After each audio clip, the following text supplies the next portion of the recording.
प्रिय विद्यार्थियों, नमः संस्कृताय संस्कृत प्रज्ञा चैनल में आप सभी का हार्दिक स्वागत है। आज की कक्षा में हम सब एनसीईआरटी द्वारा निर्धारित पुस्तक व्याकरण विधि से संज्ञा एवं परिभाषा प्रकरण का अध्ययन करेंगे। आइए पाठ पर चलते हैं। व्यवहारिक सुविधा के लिए प्रत्येक व्यक्ति या पदार्थ को किसी न किसी नाम से अभिहित किया जाता है। इसी नाम को भी संज्ञा कहते हैं। क्या कहते हैं? संज्ञा कहते हैं। व्याकरण शास्त्र में संज्ञाओं एवं परिभाषाओं का बहुत महत्व होता है। इनका प्रयोग लाघवों के लिए किया गया है। संज्ञाओं एवं परिभाषाओं को समझने से व्याकरण प्रक्रिया को समझने में सहायता मिलती है। कुछ संज्ञाएं एवं परिभाषाएं नीचे दी जा रही हैं जो निम्नवत हैं। जैसे है आपका आगम। आगम क्या है? आपका प्रश्न बनता है, आगम क्या है? तो विद्यार्थियों, आगम किसी वर्ण के साथ जब दूसरा वर्ण मित्र की तरह पास आकर बैठकर उससे संयुक्त हो जाता है। क्या जाता है? संयुक्त मतलब जुड़ जाता है, तब वह आगम कहलाता है। क्या कहलाता है? आगम कहलाता है। मित्रवद आगम ने मित्रवत पास आकर जो बैठ जाए उसे हम आगम कहते हैं। जैसे वृक्ष छाया, वृक्ष धन छाया। जब दोनों की संधि की गई, दोनों शब्दों का वृक्ष और छाया दो शब्द अलग अलग हैं, जब इनको संयुक्त किया गया तो एक नया शब्द मिला चा, वृक्ष छाया, वृक्ष छाया। ये वृक्ष के आ एवं छाया के छा के मध्य में चा का आगम हुआ है। किस वर्ण का आगम हुआ है? चा का। ये वर्ण, इस वर्ण का आगम हुआ है। किस वर्ण का? चा वर्ण का। तो आप समझ गए होंगे आगम किसे कहते हैं।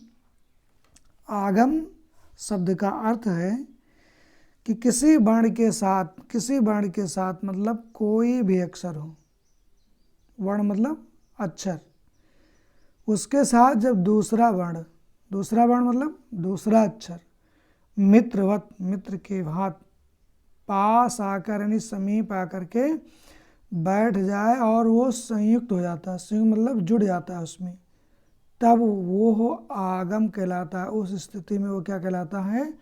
आगम कहलाता है। मित्रवद आगम, मित्रवत जो आए वही आगम है। जैसे उदाहरण दिया गया है, वृक्ष धन छाया, वृक्ष छाया। यहाँ वृक्ष के आ, देखिए छा में आ छिपा है। छा में क्या है? आ छिपा है। एवं छाया के छा के मध्य में चा का आगम हुआ है, वृक्ष छाया। तो ये जो चा मिला है वर्ण आपका, ये चा वर्ण, ये तो इस वर्ण का क्या हुआ है? आगम हुआ है। क्या बोलते हैं इसको? हम आगम बोलते हैं। अब आदेश क्या है? आज जानते हैं आदेश शब्द क्या है। आदेश, ये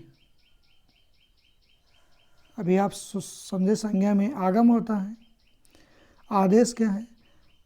यानी किसी वर्ण को हटाकर जब कोई दूसरा वर्ण उसके स्थान पर शत्रु की भांति आ बैठता है, वो आदेश कहलाता है। आगम और आदेश। यदि मित्रवत है तो आगम हुआ, और यदि वो मित्रवत नहीं है, उसका ठीक विपरीत है, उल्टा है, यानी शत्रु की भांति है, तो वो आदेश कहलाता है। शत्रुवद आदेशा, शत्रुवद आदेशा। देखिए शत्रुवद लिखा है, ये शब्द है आपका, ये शत्रुवद आदेशा। तो ये दो शब्दों से बनकर के बना है। संधि हुई है शत्रु धन आदेश। आदेश। जब दोनों की संधि हुई तो क्या हो गया? शत्रुआदेश। यहाँ यह आदेश हुआ। यदि धनापि यद्यपि, यदि धनापि का भी संधि हुआ तो क्या हुआ? यद्यप हुआ। यहाँ ई के स्थान पर यह आदेश हुआ है। ये आदेश पूर्व वर्ण के स्थान पर अथवा पर वर्ण के स्थान पर हो सकता है। पूर्व तथा पर दोनों वर्णों के स्थान पर दीर्घादि रूप में एकादेश भी होता है। एकादेश समझ रहे हैं ना? एक आदेश, एक धन आदेश बराबर एकादेश, दीर्घ संधि हुई एकादेश में। तो आदेश क्या है? आगम क्या है? आगम वो है कि किसी वर्ण को साथ जब कोई दूसरा वर्ण मित्रवत आकर के वहाँ पर बैठ जाता तब वो आगम कहलाता उस स्थिति में। और आगम के ही ठीक विपरीत यदि कोई वर्ण को हटाकर जब कोई दूसरा वर्ण उसके स्थान पर सत्र की भांति बढ़ता है तो वह आदेश कहलाता है। सत्र वाला आदेश। जैसे देखिए दिखा हुआ है यदि धनापि, इसको जब संधि की गई तो क्या बना आपका? यद्यप। क्या बना? यद्यप। यहाँ ई के स्थान पर यह आदेश हुआ है। किसके स्थान पर? ई के स्थान पर। और ये आदेश पूर्व वर्ण के स्थान पर अथवा पर वर्ण के स्थान पर हो सकता है। पूर्व वर्ण मतलब जो पहला अक्षर है और पर मतलब बाद वाला। तो पूर्व तथा पर दोनों वर्णों के स्थान पर दीर्घ आदि रूप में एकादेश भी होता है। एकादेश होता है। आशा करता हूँ आप समझ गए कि आगम क्या है और आदेश क्या है। उपधा क्या है? आइए जान लेते हैं उपधा क्या है। इनसे भी मिलते हैं उपधा से। ये शब्द है आपका उपधा। किसी शब्द के अंतिम वर्ण से पूर्व, किसी शब्द के अंतिम वर्ण से पूर्व वर्ण को उपधा कहते हैं। जैसे चिंत में ता अंतिम वर्ण है। क्या है? ता आपका अंतिम वर्ण है और पूर्व ना उपधा है। उपधा का सूत्र होता है अलो अंत्याद पूर्व उपधा। उपधा का सूत्र क्या होता है? अलो अंत्याद पूर्व उपधा। अल के पूर्व क्या होता है? उपधा। जैसे महत में अंतिम वर्ण ता से पूर्ववर्ती हा में विद्यमान आ क्या है? उपधा है। आ क्या है? उपधा है। ता से पूर्ववंत। फिर से इसको देख लेते हैं। किसी शब्द के अंतिम वर्ण को पूर्व वर्ण को वर्ण से पूर्व वर्ण, किसी शब्द के अंतिम वर्ण से पूर्व वर्ण को उपधा कहते हैं। जैसे चिंत, चिंत है तो इस शब्द का अंतिम वर्ण क्या है? ता। अंतिम वर्ण क्या है? चिंत का अंतिम वर्ण क्या है? ता है। ता अंतिम वर्ण है इस शब्द का, चिंत का। और उससे पूर्व क्या है? ना। तो ये जो ना वर्ण है आपका यही उपधा है। इसको समझ लीजिए। आपका शब्द क्या है? ये चिंत। ये चिंत शब्द है। चिंत शब्द का अंतिम वर्ण क्या है? आपका ता वर्ण है। और इस ता वर्ण से पूर्व क्या है? ये आपका ना वर्ण है ना? ये ना वर्ण आधा ना है ना, इसलिए यहाँ हलन लगा दें। तो यही जो आधा ना है ये वाला, यही उपधा है। इसी को कहते हैं उपधा। साफ साफ बता रहा ना कि किसी शब्द के अंतिम वर्ण से पूर्व वर्ण, मतलब कोई शब्द हो उसका अंतिम वर्ण और उस अंतिम वर्ण का जो पूर्व में पहला वर्ण है उसी को हम उपधा कहते हैं। जैसे चिंत है तो चिंत में अंतिम वर्ण क्या है? ता है। और ता से पूर्व, पूर्व मतलब क्या होता है? पूर्व मतलब होता है पहले। तो ता के पूर्व क्या है? ना है। तो ये ना वर्ण ही, ये जो ना वर्ण है यही आपकी उपधा है। इसी को हम उपधा कहते हैं। अलो अंत्याद पूर्व उपधा। जैसे महत है, अब महत ही देख लीजिए। महत आपका एक पद है, इसको समझ लीजिए महत को। ये महत आपका एक शब्द है महत। अब इस शब्द का अंतिम वर्ण क्या है? ता है। और ता के पूर्व क्या है? हा वर्ण है। ता के पूर्व क्या है? हा वर्ण है। तो हा वर्ण ही महत का वर्ण, महत शब्द का उपधा है। हा क्या है? हा में विद्यमान आ, हा में जो विद्यमान आ है, इस हा में भी तो अक्षर है आस्वर्ण, आस्वर, तो वही आ जो है क्या है, उपधा संज्ञक है। क्या है, उपधा संज्ञक है। पद देख लीजिए, पद क्या है, सुप्तिगंतम पदम, संस्कृत साहित्य का है सूत्र है, सुप्तिगंतम पदम यानी संज्ञा के साथ सु और जस आदि नाम पदों में आने वाले 21 प्रत्ययों तिप तस झी आदि क्रियापदों में आने वाले 18 प्रत्यय विभक्ति संज्ञक हैं। सु और जस आदि तथा धातुओं के साथ ति ता स्था अंतिम आदि विभक्तियों के जुड़ने से सुबंत और तिगंत शब्दों की पद संज्ञा होती है। सुप्तिगंतम पदम जैसे यथा है रामः रामौ रामाः भवति भवतः भवन्ति, तो ये रामः रामौ रामा ये शब्द रूप हैं और भवत भवता है धातु रूप है। केवल पठ धात क्या है आपका, केवल पठ नम वध तथा राम इत्यादि को पद नहीं कह सकते।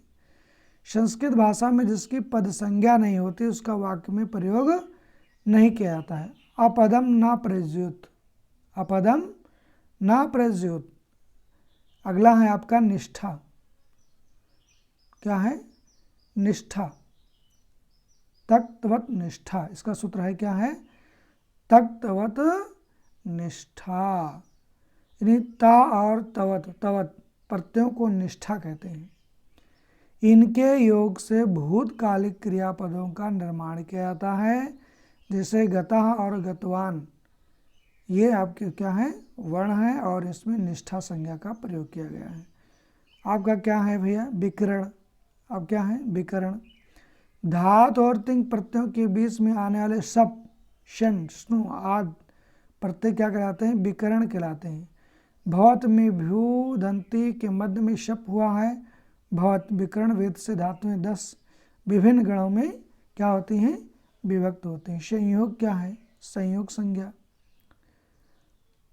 हलो अनंतरः संयोगा, इसका सूत्र होता है हलो अनंतरः संयोगा, ये सूत्र हलो अनंतरः संयोगा। संस्कृत में संयोग एक महत्वपूर्ण संज्ञा के रूप में प्राप्त होता है। यह एक पारिभाषिक शब्द है। पाणिनि अष्टाध्यायी में इसका अर्थ हलो अनंतरः संयोगा किया है, अर्थात स्वर रहित व्यंजनों के हल के व्यवधान आदि सामीप्य भाव को संयोग कहते हैं। जैसे महत में ता तथा ता वा का संयोग, इसी प्रकार रामा उद्यानम गच्छति, उद्यान में दा और या, गच्छत में चा और छा का क्या हुआ है, संयोग हुआ है। अयम रामस्य ग्रंथा अस्ति, ये राम का ग्रंथ है। रामस्य में सा और या, ग्रंथ में गा और रा तथा ना तथा था का अस्त में सा तथा ता का संयोग हुआ है। संहिता देख लीजिए। संहिता क्या है, वर्णों के अत्यंत सामीप अर्थात व्यवधान रहित सामीप को संहिता कहते हैं। परा सन्निकर्षा संहिता, अत्यंत निकट वर्ण को संहिता का। वर्णों की संहिता की स्थिति में ही संधिकार होते हैं, जैसे वाक धन आगीसा, अत्यंत के कारण संधिकार करने में वागीसा शब्द बना है। आइए देख लीजिए, इग्गणा संप्रसारणम, इग्गणा संप्रसारणम, ये सूत्र है। यड यावराला के स्थान पर एक ईउरली के प्रयोग को संप्रसारण कहते हैं। जैसे यज का यज, इज्जते, उच्चते इत्यादि, ये क्या हुआ है, इग्गणा संप्रसारणम। तो विद्यार्थियों, संस्कृत प्रज्ञा चैनल के माध्यम से आप सभी को एनसीईआरटी के पाठ्यक्रम में निर्धारित व्याकरण विधि कक्षा 10 की पुस्तक से संज्ञा और परिभाषा आपको हम प्रकरण पढ़ा रहे थे। यदि ये चैनल आपको पसंद आया हो तो अपने साथियों को शेयर करें और लाइक करें, ताकि थोड़ा मनोबल बढ़े और सब्सक्राइब वगैरह क्या हैं बढ़ते हैं वो भी बढ़ें। तो शुभकामना के साथ सभी को नमः संस्कृताय। चैनल पसंद आया हो तो लाइक, सब्सक्राइब एवं शेयर अवश्य करें। धन्यवाद।